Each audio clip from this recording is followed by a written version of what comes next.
ACOMI, the African Communities of Manitoba Inc., is uniting the Winnipeg community through unity, friendship of people of African heritage in Manitoba, and creating understanding between peoples of African heritage and Canadians of all backgrounds.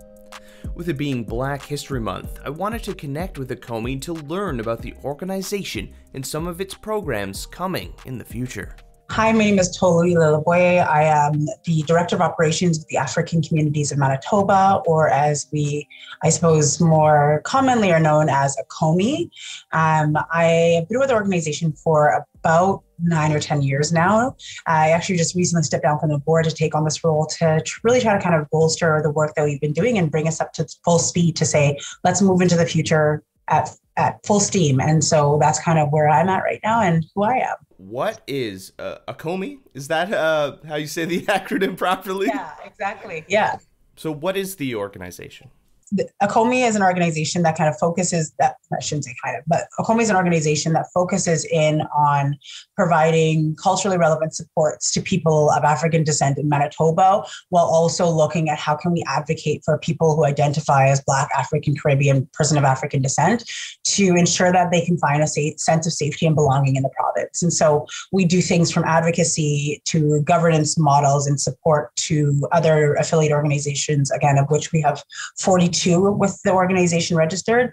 And then we also do provide free tax clinics, for example. A large portion of our participants at our resource center that we run in downtown Winnipeg actually engages a large population of Indigenous folks as well. And the broader population, our women's program is for all women, despite where you come from. And so with that program, we actually had quite a few women from East Asia. And so although we do identify as a Black-led, Black-owned organization, or a 3B organization as a popular term right now, we don't restrict our programming to people of African descent. We really do try to make sure that we are building inclusivity in our province and building cultural relevancy and supports through diversifying our program to include everybody. Yeah, just being a part of a community, regardless of like someone's backgrounds. That's awesome. Yeah. I have a little bit of a goldfish brain in terms of when people start saying numbers, but you mentioned there was 43 different communities that make part of this organization? Yeah, so we have 42 different affiliate organizations who are registered with ACOMI at this time. And that number fluctuates obviously year to year, but those organizations are made up of smaller cultural groups. So whether it be the Sierra Leone group, or there's maybe 4 or 5 different Nigerian groups, but they all kind of represent different communities within the Nigerian context. We have Ghana Union, we have Congo, but we also on top of that have Black-led, Black-owned organizations like the African Movie Film Festival and Africanad, who are members of the organization. So those organizations also do their own programming and things like that as well. And they're not just focused on one cultural group. So those 42 members make up everything that ACOMI is, and that's how we function as an umbrella organization.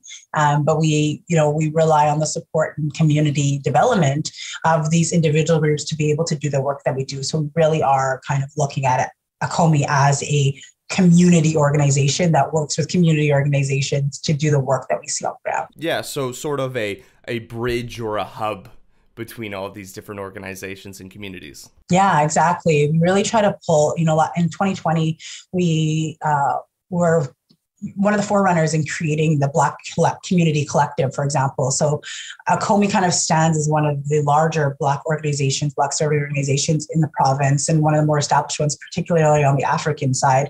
And so in 2020, after the murder of George Floyd, we decided to bring together all the Black serving organizations across the city of Winnipeg predominantly to kind of come together as a single Black community collective to talk about some of the issues that we've been seeing and to collectively respond to what we had seen with the Black Lives Matter protests and what we were seeing against, anti-Black racism in our province. And so work like that is kind of what founds ACOMI as a pillar of this community, and being able to really bring our community together and also create opportunities for individuals and families and children and youth in our communities as well. When we're seeing like issues of like the death of George Floyd and Black Lives Matter movement, a lot of that focuses on, the states. What is that kind of relationship here in Manitoba for the Black community?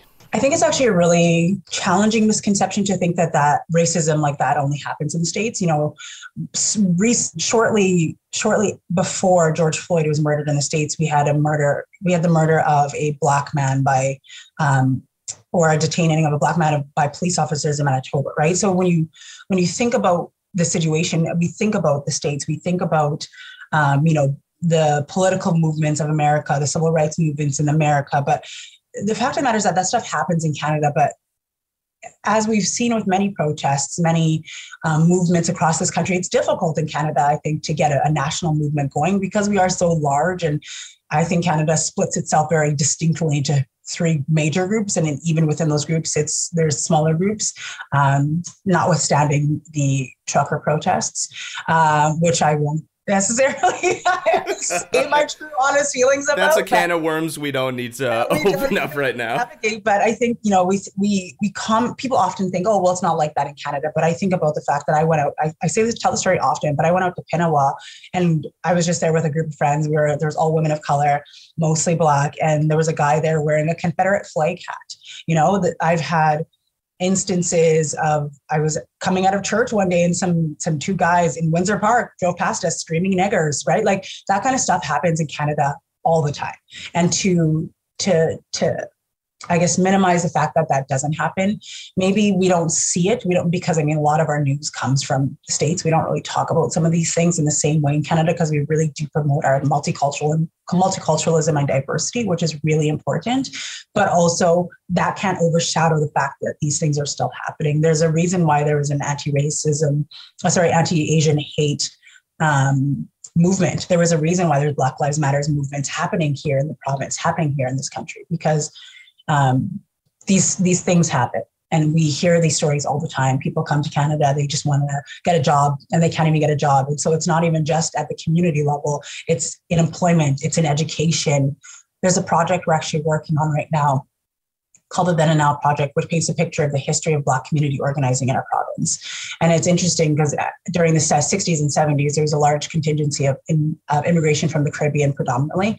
And during that time, the folks who had come over from the Caribbean, they actually amassed themselves to organize as Black organizers to actually infiltrate these different political groups and become leaders of these political groups so that we could actually have Black voices in there because they were having to fight against, their kids being in ESL classes when, in Jamaica and Trinidad, English is the first language, but they were being told that they have to go to ESL even though they speak English fluently, right? So this form of racism, the systemic racism that we see is everywhere across this country. Again, coming back to the trucker protests, you can't tell me that that wasn't racially charged first and foremost, but also when you think about the comparisons and how that was dealt with, how much discrimination was inherently built into the response to that protest.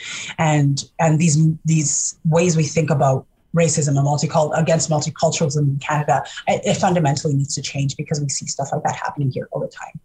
Well, I think it just really shows the systemic issues within our systems when you see this trucker protest and people in power just kind of letting it happen, even though, they're symbols of hate being flown over these trucks, and like swastikas drawn directly on the Canadian flag, whereas you see like indigenous protests where they're protecting their lands from pipelines, or like homeless people, they're like shuttled away when they're just trying to find a place warm. Like there's definitely a disconnect between how our authorities treat different people. Well, I think about the protests that were happening across Eastern Canada, the Indigenous protests happening across Eastern Canada that were violently dealt with. And I think about even in Winnipeg during the Black Lives Matter protests, some of the posters that were going up saying that there would be bombings and shootings and everyone should protect themselves. And from my understanding, this was coming out of the, authoritative bodies saying that this is what this is going to be like. Cut to scene. And you have 4 or 5 streets blocked off by trucks. And we're now all of a sudden removing mandates. And I know they say that it's not whatever, but the difference is tangible. It's palatable. You could paint a picture, and to highlight that is critical, I think, at this time, because we can say that, hey, in Canada, this happens too. In Manitoba, this happens too. And this is the reality of what we experience. And I think, one of the things that I personally am really focused in on is also understanding that you don't have to be a newcomer or an immigrant to experience that as a Black person, as a person of color, as a person of the global majority, right? However you want to define that. But I was born and raised in Winnipeg. My whole life, all I know is this city. And I experience racism all the time. I live up the street from a house that has this very, to me, a very racial piece of art on their, or art piece, I guess you can call it, a structure, a sculpture on their front lawn, which is this little Black boy with very big red pink lips with a wide brim hat fishing off the side of their step. That's a racially charged image to me. And to walk past there every single day, to drive past there every day, or however many times I leave the house, that's racism. That's fundamentally racism to me. And so this is happening everywhere across, and it sometimes feels like it's the boldness of those who are racist, oppressive, discriminatory, however you want to define it, is they're becoming more bold. And in that boldness, there's more grace given to them from the people who are supposed to be shutting this down. Yeah, you're right. We should be hearing more of these stories in our Canadian media. It's definitely something that is kind of glossed over a little bit. For information months like Black History Month, do you think this can help inform the public about some of these issues that Black Canadians are facing, and kind of give awareness for them to maybe empathize better with, the experiences Black Canadians have gone through? I think what's really beautiful about Black History Month, Manitoba, we have Black History Month Manitoba, who works on building knowledge and experience around what's going on in our Black communities from the historical aspect, but also right now where people can get engaged. And I think there's a lot of power in that, to be able to say, this month is dedicated to this group, to us, to say, come and engage with us, come and learn about the culture, so come and understand what's going on. So that I think there's a lot of power in that. I think there's a lot of opportunity in that space. I do think that we could look at Black History Month not only as a single month and really build it into our education and build it across the year, right? I think about Indigenous Peoples Day as about you get a single day for people that have been here there forever, right?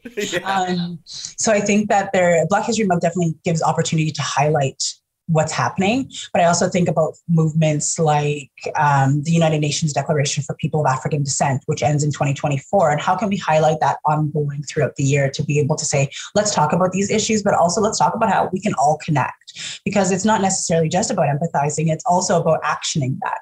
I think that a lot of the work has historically been placed on the people who've been historically oppressed. And so it's time for the people who have been the oppressors to deliberately and intentionally and fully engage with these movements, to fully engage with even just something as little as come and volunteer, donate $5 monthly, right, to a Black-led organization, buy Black, go and find, there's Black-owned Manitoba, you can check out Black businesses, go and support these organizations, fund and support these communities that have been historically disadvantaged. You're 100% right. We need to kind of change our lens and focus to incorporate, minority communities into the mainstream and into the mindset year round, whether it's like a Pride, like Asian Heritage Month, whatever organization or denomination or group that kind of has this 1 month where it's focused. Like we need to tie that into just society. Like we're just so concerned about,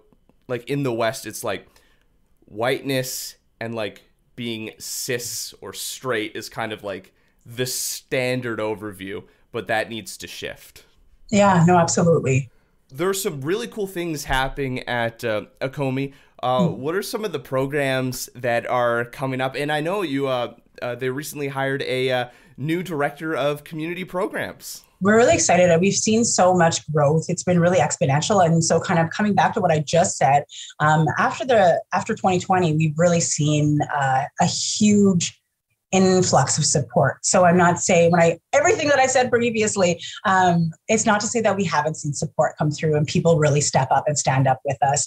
We've seen, for example, the Black Community Collective transitioned into helping to form the Police Accountability Coalition, for example. So a lot of really cool new partnerships in there. We hired a new director of programs to help grow our programming, to increase our outreach. Because of that, we were able to start our seniors program, which is amazing. We've had a lot of African seniors say that, where do we go?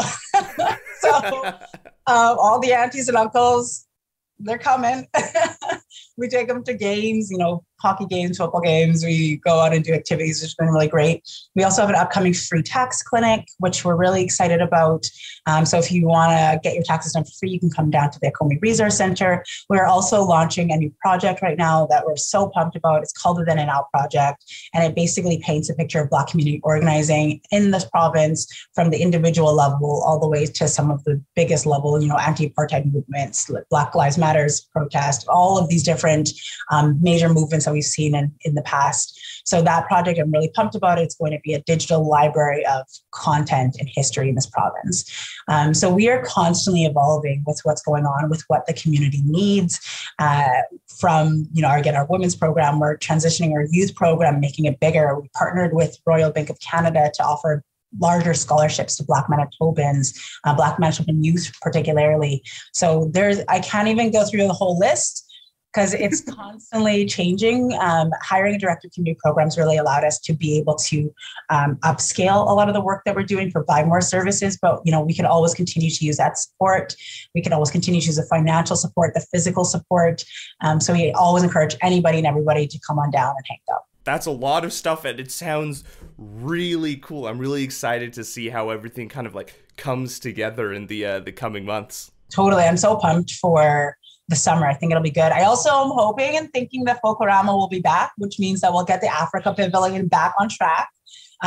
So that's one of the largest pavilions. I mean, it hosts every country from Africa. So it's not just one country. It's literally the entire continent of Africa. So hopefully Folklorama pops off again this summer. We'll have another festival. Hopefully all of our performers have been working hard to change up their guests. Yeah, I know there's a little hesitation when we're hearing the announcements from the government about restrictions ending so quickly, but there's also that feeling inside me that I'm kind of a little excited to see how things happen, and if we can finally get to kind of a normancy that. Yeah, totally. I think being able to reconnect with people without the idea of being are we allowed to be here? I think, do you know what I mean? So I think it'll be really good. I think it'll relieve a lot of people, remembering all the people who may not be as open to this, but I think that there's good and bad in everything, right? And so I'm looking forward to hopefully maybe having another Folklorama this year, even if it's a smaller scale, because